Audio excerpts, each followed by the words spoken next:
Infection control society Pakistan کی طرف سے آپ کی صحت کے بارے میں مختلف مضامین پیش کیے جا رہے ہیں۔ آج ہماری خوش قسمتی ہے کہ مسز جہاں صاحبہ سوشل ورکر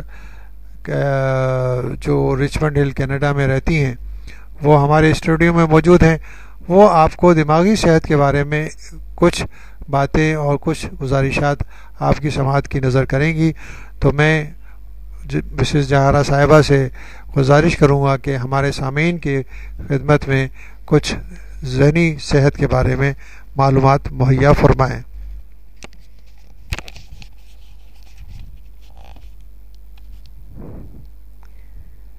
ذہنی صحت۔ اللہ تعالیٰ نے انسان کو کائنات کی تمام نعمتوں سے سرفراز کیا ہے، جس میں سب سے افضل علم ہے، یعنی ایسا فہم، ایسا شعور عطا کیا ہے جس کے ذریعے وہ اپنے اور اس کائنات کے خالق اور مالک کی شناخت کرتا ہے۔ وہ دانائی، ہوشمندی، جس کے ذریعے وہ اچھے اور برے کی تمیز کرتا ہے، اور یہی وہ نعمت ہے جو تمام جانداروں میں صرف انسان کو عطا ہوئی ہے، اور اسی نے انسان کو تمام مخلوقات میں اشرف بنا دیا ہے، اتنا اشرف کہ فرشتوں نے بھی اسے سجدہ کیا ہے۔ اس فضیلت کو عطا کرنے کا یقیناً ایک مقصد بھی ہے، اور وہی مقصد ہر انسان کا حقیقی مقصد حیات ہے۔ جس نے اس مقصد کو پہچان لیا، وہ انسان اپنے وجود سے ہمیشہ محبت کرتا ہے، وہ انسان دوسرے انسانوں کی قدر کرتا ہے، وہ انسان ہمیشہ خوش اور ہمیشہ مطمئن رہتا ہے، وہ انسان کبھی محرومی اور مایوسی کے اندھیروں میں نہیں کھوتا ہے، وہ انسان کبھی بھی اپنے وجود کی ناقدری نہیں کرتا ہے، وہ انسان کبھی بھی زندگی میں نا امید نہیں ہوتا ہے، وہ جانتا ہے کہ اس کائنات کی تخلیق اس کے لیے کی گئی ہے، اس کی تمام تر نعمتوں کو اس کے لیے پیدا کیا گیا ہے، اس کی ہر خوبصورتی، شادمانی، کامرانی اسی کے لیے وقف کر دی گئی ہے، اور ان تمام نعمتوں کو حاصل کرنے کے لیے اسے عقل کا نور عطا کیا گیا ہے۔ انسان ہونے کے ناطے اللہ تعالیٰ سے یہ دعا نہیں کرنی چاہیے کہ زندگی کو دکھوں اور آزمائشوں سے نجات مل جائے، بلکہ دعا یہ کرنی چاہیے کہ اللہ انہیں برداشت کرنے کی ہمت اور حوصلہ عطا فرما۔ اللہ تعالیٰ نے انسان کو عقل عطا کی ہے، سوجھ بوجھ دی ہے، اچھے برے کا فرق سکھایا ہے، اور سب سے بڑھ کر یہ کہ اپنے خالق کی پہچان کرائی ہے۔ اس کے بعد صرف اور صرف یہی دعا کرنی چاہیے کہ اللہ تعالیٰ اپنی بیش بہا نعمتوں کے صدقے میں ہمیں پرسکون اور متقی بنا دے، ذہنی خلفشار اور انتشار سے نجات دے دے۔ یاد رکھیے کہ زندگی کے مسائل ہمیں زندہ رہنے کا حوصلہ دیتے ہیں، کیونکہ ان سے نبرد آزما ہو کر ہی یقینی کامیابی حاصل ہوتی ہے۔ یہ ایک حقیقت ہے کہ مسائل ہی زندگی کو بامقصد اور دلچسپ بناتے ہیں۔ نارمن وینسٹ نے لکھا ہے کہ اس کی ملاقات نیو یارک کے ایک شخص سے ہوئی جو اپنے مسائل سے انتہائی بیزار تھا۔ میں سخت پریشان ہوں، اس نے نارمن سے کہا، پلیز میری مدد کرو۔ نارمن نے جواب دیا، میں ایک ایسی جگہ سے واقف ہوں جہاں کی آبادی تقریباً 15,000 سے زیادہ ہے، لیکن ان میں سے کوئی بھی کسی مسئلے کا شکار نہیں ہے۔ خدارا مجھے بتاؤ وہ جگہ کہاں ہے؟ اس شخص نے کہا، میں وہاں جا کر رہنا چاہتا ہوں، میں وہاں رہنا پسند کروں گا۔ نارمن نے کہا، وہ جگہ نزدیکی قبرستان ہے جہاں کے لوگوں کو کوئی الجھن اور کوئی پریشانی نہیں ہے، کیونکہ انسان مرنے کے بعد ہی دنیا کے ہنگاموں اور مسائل سے بچ سکتا ہے۔ یہاں اگر وہ زندہ ہے تو اسے بدلتے موسموں، دکھ سکھ، مختلف مسائل کا سامنا کرنا ہی پڑے گا، کیونکہ یہی زندگی ہے، اور انہی باتوں سے دنیا میں نت نئی تبدیلیاں پیدا ہوتی ہیں، کیونکہ جب انسان اپنے مسائل سے نمٹنے کے لیے جد و جہد اور کوشش کرتا ہے تو اس کے اثرات دوسروں پر بھی مرتب ہوتے ہیں۔ اس کے برعکس جب انسان اپنے مسائل کے سامنے ہار مان لیتا ہے تو اس کا ذہن بیمار ہونے لگتا ہے، جس کی وجہ سے اس میں کئی قسم کی ذہنی اور نفسیاتی بیماریاں پیدا ہونے لگتی ہیں، اور ذہنی امراض کے مریضوں کی علامات ایسی ہوتی ہیں کہ عموماً ان کے گھر والے ان پر جنات کا سایہ سمجھ لیتے ہیں، اور فقط جھاڑ پھونک کو ہی علاج قرار دیتے ہیں، یا پھر کسی نام نہاد پیر فقیر کے پاس لے جا کر اس کے جن نکلوانے کی کوششوں میں لگے رہتے ہیں، لیکن جن باہر نہیں نکلتا، کیونکہ اگر وہ اندر ہو تو باہر نکلے، لیکن پیر صاحب کی جیب میں بہت کچھ چلا جاتا ہے۔ ہمارے ارد کے بہت سے ایسے مریض ہوتے ہیں جو بظاہر صحت مند نظر آتے ہیں، بلکہ صحت مند لوگوں سے بہتر کام بھی کر لیتے ہیں۔ ہمارے ایک جاننے والے سرکاری محکمے میں بڑی اچھی پوسٹ پر کام کرتے ہیں، انہیں ایک ذہنی عارضہ لاحق ہے، لیکن کوئی بھی ان کے ارد گرد رہنے والا یہ ماننے کے لیے تیار نہیں ہے، حالانکہ کئی بار ان کی باتوں سے تمام افراد محظوظ ہوتے ہیں۔ یہ صاحب دراصل ڈیلیوژن آف ریفرنس کے مریض ہیں۔ اس مرض کے شکار مریض کو ایسا گمان ہوتا ہے کہ لوگ اسی کی بابت باتیں کر رہے ہیں۔ اگر وہ ٹی وی دیکھتا ہے تو ایسا محسوس ہوتا ہے جس کی نقل اتاری جا رہی ہے، اسی کی نقل اتاری جا رہی ہے یا اس کے متعلق باتیں کی جا رہی ہیں۔ ریڈیو پر بھی اس کی یہی صورتحال ہوتی ہے۔ اخبار پڑھتا ہے تو ایسا محسوس ہوتا ہے جیسے مضامین میں صرف اور صرف اسی کی طرف اشارے ہو رہے ہیں۔ کتاب پڑھتا ہے تو اس میں کردار اپنے آپ کو پاتا ہے، غرض کہ کہیں پر تعریف ہو رہی ہو یا اس برائی ہو رہی ہو تو وہ یہ سمجھتا ہے وہ سب کچھ اسی کی ہو رہی ہے۔ اس طرح کچھ لوگ ڈیلیوژن آف پرسیکیوشن کا شکار ہوتے ہیں۔ ایسے افراد کو دوسروں سے خطرہ محسوس ہوتا ہے، کھانے پینے کی اشیاء میں زہر کا گمان ہوتا ہے۔ اس مرض سے متاثرہ مریض کسی بھی شے کو پہلے دوسروں کو چکھائے گا پھر خود کھائے گا۔ دوسروں پر جاسوسی کا الزام بھی اکثر لگ جاتا ہے۔ کچھ افراد ڈیلیوژن آف پیسیوٹی کا شکار ہوتے ہیں۔ اس مرض کے شکار افراد کا یہ خیال ہوتا ہے کہ جو کچھ وہ سوچتے ہیں وہ سب کو معلوم ہو جاتا ہے۔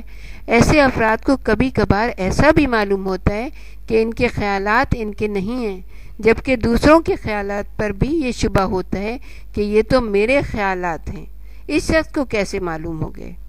یہ چند مثالیں ہیں جس کے متعلق عموماً معاشرے میں جنوں کے سائے کی باتیں کی جاتی ہیں، حالانکہ یہ مکمل طور پر ذہنی اور نفسیاتی عوارض ہیں۔ بس شرط یہ ہے کہ ان کی طرف دھیان دیا جائے اور ان کا مکمل علاج معالجہ کرایا جائے تو یہ افراد بھی معاشرے کے دیگر صحت مند افراد کی طرح بہتر اور خوشحال زندگی گزار سکتے ہیں۔ آج کے دور کا انسان جس تذبذب، بے چینی اور انتشار کا شکار ہے، اس کا سبب صرف یہ ہے کہ ہمارا ایمان ذات خداوندی پر کمزور ہو چکا ہے۔ اگر ہم اللہ تعالیٰ کی ذات پر کامل ایمان رکھتے ہوں، اسے رحمان، رحیم، غفار، جبار، قدوس، رزاق، طبیب اور منصف اعظم سمجھیں تو کیسے ممکن ہے کہ آج کے دور کے بڑے بڑے امراض جیسے cancer, heart attack, diabetes, AIDS, hepatitis اور ڈپریشن، فوبیاز کا شکار ہو سکیں۔ آج کے سائنسی دور میں جہاں میڈیکل سائنس ناکام ہو رہی ہے، وہاں پر دعائیں ایسے معجزانہ اثرات دکھا رہی ہیں کہ تمام لوگ اس کے قائل ہو چکے ہیں۔ لیکن یہ تب ہی ممکن ہے جب آپ کا ایمان اور اعتقاد مضبوط ہو، مشکلات و مسائل آپ کے پائے استقلال میں کوئی لغزش نہ آنے دیں۔ لیکن ہوتا اس کے برعکس ہے۔ اگر ہم اپنے اسپتالوں میں داخل مریضوں کا جائزہ لیں تو یہ بات ہمارے سامنے کھل کر واضح ہو جاتی ہے کہ پاکستان میں جسمانی امراض میں گرفتار مریضوں کی تعداد اتنے ہی نہیں ہے جتنی خوف، تفکرات، حسد، رقابت اور بدلہ لینے کی کوشش رکھنے والے لوگوں کی ہوتی ہے۔ یہ مریض اگر چاہیں تو اپنی ایسی بیماریوں کا نفسیاتی طریقہ علاج کے تحت اپنے جسم سے ہمیشہ کے لیے باہر نکال سکتے ہیں۔ یعنی ایسے مریض اگر ان امراض کا علاج کرا لیں تو ان کی جسمانی تکالیف خود بخود دور ہو جائیں گی۔ آج اگر ہم اپنے معاشرے پر نظر دوڑائیں تو ہمارے یہاں تقریباً 99% انتظامی امور اور ذمہ داریوں سے وابستہ افراد یعنی ذہنی کام کرنے والے لوگ عموماً 45 سے 55 کے دوران high blood pressure, diabetes, heart attack, بے خوابی، السر، اعصابی کمزوری اور اس طرح کے کئی دیگر امراض کا شکار نظر آتے ہیں۔ اس کے برخلاف کارخانوں، ملوں، فیکٹریوں اور دہاڑی دار محنت کش طبقہ ان افراد کے مقابلے میں صرف 5% ہی ایسے امراض کا شکار ہوتا ہے۔ اب سوچنے کی بات یہ ہے کہ جب خوف، تفکرات اور اعصابی تناؤ و دباؤ خطرناک ترین جراثیموں سے زیادہ خطرناک ہیں تو ان کے خلاف کوئی ایکشن پلان کیوں نہیں بنایا جاتا؟ ان کو دور کرنے کے لیے کیوں کوئی پلاننگ نہیں کی جاتی؟ آج پاکستان ہی نہیں بلکہ پوری دنیا ذہنی امراض کی لپیٹ میں ہے۔ ذہنی صحت زوال پذیر ہے، کشمکش اور تناؤ میں اضافہ ہوتا جا رہا ہے، انسانی رشتوں کی مطابقت ختم ہوتی جا رہی ہے، مادیت کے لوازمات بڑھ چکے ہیں، مادی ترقی کے ساتھ روحانی اور انسانی اقدار میں زوال، سماجی زندگی سے روابط کی کمی اور تنہائی ذہنی صحت کو تیزی سے تباہ کر رہے ہیں۔ بالخصوص بڑے شہروں میں نیند کی کمی، جھنجھلاہٹ، غصہ، ڈپریشن، عضلاتی تناؤ اور ان جیسے دیگر کئی عوارض عام ہوتے جا رہے ہیں۔ حرص و حوث نے انسان کو اتنا مشغول کر دیا ہے کہ اس کے سماجی رشتے روز بروز کمزور ہوتے جا رہے ہیں، خوشیاں مفقود ہوتی جا رہی ہیں، برکتیں اٹھ رہی ہیں۔ پاکستان کے بڑے شہروں میں درپیش معاشی، سماجی اور اخلاقی مسائل اور ان سے پیدا شدہ درپیش مشکلات کی وجہ سے ایسے افراد کی تعداد میں مسلسل اضافہ ہو رہا ہے جو کہ ذہنی اور نفسیاتی مریض سمجھے جا سکتے ہیں، اور سب سے بڑی بات یہ ہے کہ ان کے ارد گرد رہنے والے افراد انہیں مریض تصور کرنے کے لیے تیار نہیں ہوتے۔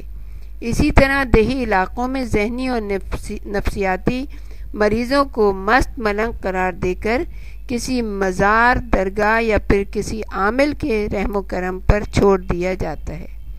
اس کا اہم سبب اس سلسلے میں شعور کا فقدان کے علاوہ ملک میں ماہرین نفسیات کی شدید کمی بھی ہے۔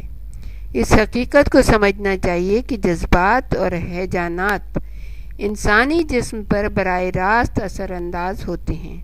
یہی وجہ ہے کہ شرم و حیا اور اس احساس ندامت کی وجہ سے انسان کے چہرے پر سرخی دوڑ جاتی ہے، جبکہ کسی خوف کے سبب چہرے کا رنگ فاق ہو جاتا ہے۔ اس طرح سے بہت سے ذہنی اور جذباتی عوامل انسانی جسم کو متاثر کرتے ہیں، جیسے بہت زیادہ فکر مندی اور تشویش سے معدے کے مرض السر کا سامنا کرنا پڑتا ہے۔